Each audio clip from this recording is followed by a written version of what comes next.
नया भारत नया कानून। 150 साल के बाद 3 अंग्रेजी कानून खत्म हो गए हैं और 3 नए भारतीय कानून लागू हो गए। इसके एक नहीं अनेक फायदे हैं। सबसे पहला फायदा कि गुलामी की सोच खत्म होगी। पहले उसका नाम था इंडियन पिनल कोड, उसमें इंडिया शब्द था, अब उसका नाम हो गया है भारतीय न्याय संहिता। तो अब भारत आ गया, इंडिया की जगह भारत आ गया। पहले वाले कानून का नाम था इंडियन एविडेंस एक्ट, नए वाले का नाम है भारतीय साक्ष्य संहिता। तो वो भी इंडिया गया, भारत आ गया। आम आदमी के लिए इसमें बहुत फायदे हैं। पहली बात तो ये कि जहां आपके साथ अपराध हुआ है वहीं जाके एफआईआर कराना जरूरी नहीं है।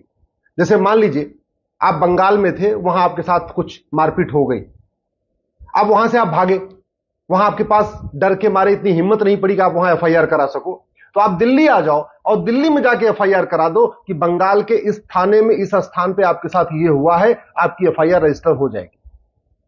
दूसरा फायदा, ये एफआईआर लिखने की एक टाइमलाइन फिक्स हो गई है। तीसरा फायदा, पुलिस की जांच कंप्लीट करने की भी टाइमलाइन फिक्स हो गई है। चौथा फायदा, जब चार्जशीट कोर्ट में फाइल हो जाएगी तो 60 दिन के अंदर मजिस्ट्रेट के लिए, जज के लिए चार्ज फ्रेम करना अनिवार्य होगा। देखिए क्रिमिनल लॉ कैसे चलता है। सबसे पहले शिकायत की जाती है, शिकायत करने के बाद पुलिस उसकी देखती है कि शिकायत ठीक है या नहीं है, थोड़ा एक प्राइमा फेसी उसकी जांच करती है, फिर वो एफआईआर लिख देती है। एफआईआर के बाद जांच होती है, फिर वो चार्जशीट बनती है, वो चार्जशीट फाइल की जाती है, उसके बाद मजिस्ट्रेट उस पर सुनवाई करते हैं, 1-2 सुनवाई करने के बाद चार्ज फ्रेम करते हैं। तो अब इस सभी चार के चारों प्रोसेस का टाइम फिक्स हो गया। एफआईआर करने की टाइम फिक्स, जांच करने की टाइम फिक्स, चार्जशीट फाइल करने की टाइम फिक्स और जज के द्वारा भी चार्ज फ्रेम करने का टाइम फिक्स हो गया। इसके अलावा जो सबसे इंपॉर्टेंट है, जब पूरी बहस पूरी हो गई तो कई बार ऐसा भी देखा जाता है, बहस पूरी हो जाती है, जज साहब जो है उस मुकदमे को 6 महीने बाद उसका फैसला सुनाते हैं।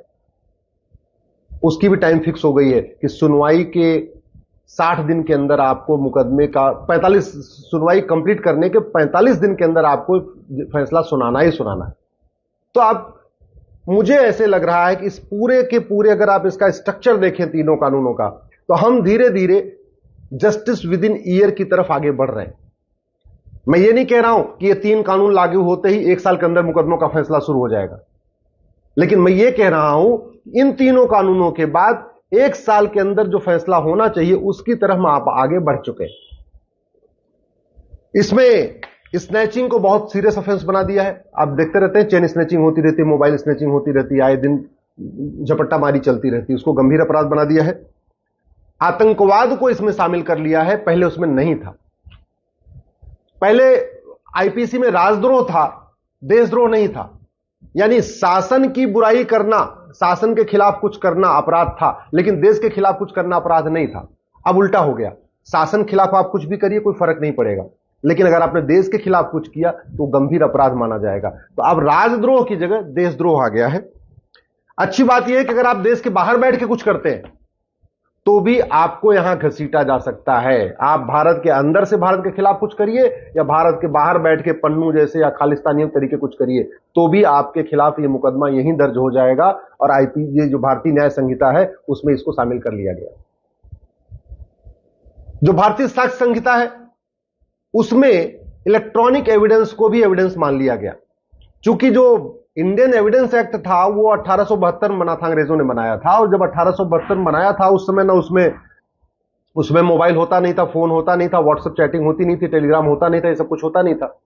तो इलेक्ट्रॉनिक एविडेंस को इंडियन एविडेंस एक्ट में एविडेंस नहीं माना जाता था। लेकिन अब नई वाली जो भारतीय साक्ष्य संहिता है इसमें सारे इलेक्ट्रॉनिक एविडेंस को भी एविडेंस माना जाएगा। आपने व्हाट्सएप चैटिंग किया, आपने एसएमएस के जरिए चैटिंग किया, आपने फोन के जरिए चैटिंग किया, चाहे आपने व्हाट्सएप कॉल के जरिए चैटिंग किया, टेलीग्राम कॉल करके चैटिंग किया, या कोई और ऐप यूज करके चैटिंग किया, या ईमेल के जरिए चैटिंग किया, या इंस्टाग्राम के जरिए चैटिंग किया, सारे के सारे इलेक्ट्रॉनिक जो कम्युनिकेशन है माध्यम, वो सब के सब एविडेंस माने जाएंगे। तो इससे भी सजा दिलवाने में काफी मदद मिलेगी।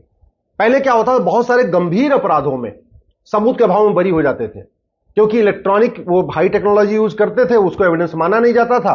तो बहुत सारे अब नक्सली, आतंकवादी, अलगाववादी, कट्टरपंथी, जिहादी, ये सब के सब सबूत के अभाव में बरी हो जाते थे, पुलिस सबूत नहीं दे पाती थी। इलेक्ट्रॉनिक एविडेंस होता था, इसके बावजूद भी वो सबूत के अभाव में बरी होते थे, क्योंकि इलेक्ट्रॉनिक एविडेंस को एविडेंस माना ही नहीं जाता था। अब क्या होगा, इलेक्ट्रॉनिक एविडेंस को एविडेंस माना जाएगा। इसलिए मेरा यह मानना है कि जो अब सजा का रेट डबल हो जाएगा। पहले कुछ राज्यों में सजा 10% होती थी, यानी अगर 100 एफआईआर होता था तो केवल 10 लोगों को सजा होती थी, 90 लोग बाइज्जत बरी हो जाते थे। कुछ राज्यों में ऐसा भी है कि 100 एफआईआर होता है तो 50 लोगों को सजा होती है, 50 लोग बरी हो जाते हैं। मेरा यह मानना है कि जहां 10% सजा होती थी अब वो 20% हो जाएगी, जहां 20% सजा होती थी वो 40% हो जाएगी, सजा का रेट डबल हो जाएगा। लेकिन इसमें और भी कुछ करने की जरूरत है। जो 3 नए कानून आए हैं, इसमें झूठ बोलने को गंभीर अपराध घोषित नहीं किया गया है, झूठी शिकायत को गंभीर अपराध घोषित नहीं किया गया है, झूठी गवाही को गंभीर अपराध घोषित नहीं किया गया है, झूठे हलफनामा को गंभीर अपराध घोषित नहीं किया गया। यानी मान लीजिए कोई बलात्कार का झूठा मुकदमा दर्ज कराता है, छेड़छाड़ का झूठा मुकदमा दर्ज कराता है, SC/ST एक्ट का झूठा मुकदमा दर्ज कराता है, तो उसको कोई सजा नहीं होगी। तो जो मिसयूज है वो चलता रहेगा। फायदे अनेक हैं, लेकिन जो कानून का मिसयूज हो रहा था, दहेज का झूठा मुकदमा, छेड़छाड़ का झूठा मुकदमा, बलात्कार का झूठा मुकदमा, SC/ST एक्ट का झूठा मुकदमा, उसके लिए इस कानून में कोई प्रावधान नहीं है। इसलिए मैं सरकार से निवेदन करता हूं, झूठी शिकायत, झूठा मुकदमा, झूठी जांच, झूठी गवाही, झूठी चार्जशीट, इसको भी गंभीर अपराध घोषित करें। दूसरा, झूठ पकड़ने के लिए नार्को पॉलीग्राफ ब्रेन मैपिंग को मैंडेटरी करें, अनिवार्य करें, उसको भी एविडेंस माना जाए, नार्को पॉलीग्राफ ब्रेन मैपिंग को। जितने व्हाट्सएप वगैरह तो अब मान लिया गया, लेकिन अभी न तो झूठ को